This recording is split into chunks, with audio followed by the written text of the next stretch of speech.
Rĩrĩa andũ meyaingĩra, Akenya aingĩ marakorwo marĩ mĩciĩ-inĩ ta ũrĩa watho wa curfew wendekithĩtie, no ihinda rĩrĩ rĩa ũtukũ rĩtuĩkĩte rĩa maitũ kwĩgangara icigo-inĩ itiganĩte.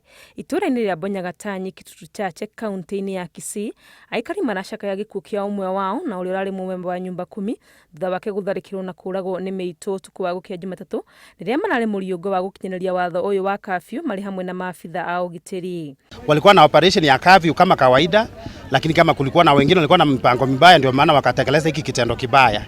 Ni huzuni kwa familia, tunawapa pole. Makimenerania gĩko gĩkĩ, aikari marahoya maabitha a wathani gũtiga kũgiritania raia mĩhang'o-inĩ ya kũriũnga ũtukũ makĩendekithia wĩra ũyũ ũtigĩrwo maabitha a borithi. Naomba chief awache kuweka watu wa security usiku. Naona watu wanaumia, wengine wako hospitali, wengine tunaona amekufa. Naomba chief wetu atusikie tafadhali. Kaunti-inĩ ya Kiambu nakuo onjoria no gũteta marateta kumana na biacara ciao kũbunjwo mathaa-inĩ ma ũtukũ. Ũyũ karĩte tũgĩkaigua kĩsi teyo, no thutha ũyũ curfew yatangathwo, ona in fact matianinire thikũ 2 tondũ yatangathirwo gwĩ Friday, by Sunday nĩ gũtuirwo na ti nduka ĩmwe, nduka ĩrĩa haha.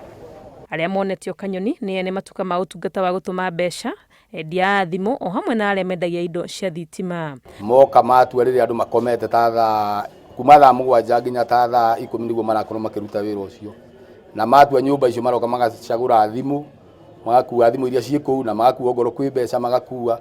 Kumana na uhaguku ũyũ wa ugitiri, aikari rĩu makĩũria thirikari gwĩtĩkĩria arangĩri kĩũmbe gũthiĩ na mbere na wĩra wao wa ũtukũ, makiuga marekwo maabitha a ugitiri nĩo maranyita itemi ciĩko-inĩ icio. Nĩ tũraikarire ũguo tũrona rĩu nĩ tũnyamarire na tũtirateithĩka nĩ ũndũ ona ũrĩkũ. Tũranyitana ta community kana andũ a ploti na tũrajiunga na tũracaria mawashman. Mandĩka andũ acio private guards no metĩkĩrio makorwo makĩrora biacara ciao, tondũ it is very sad na mahinda maya maritũ ũguo ma uchumi gũkorwo atĩ kĩrĩa ũrathũkũma nduka yaku watiga ũgakorwo bunjĩirwo.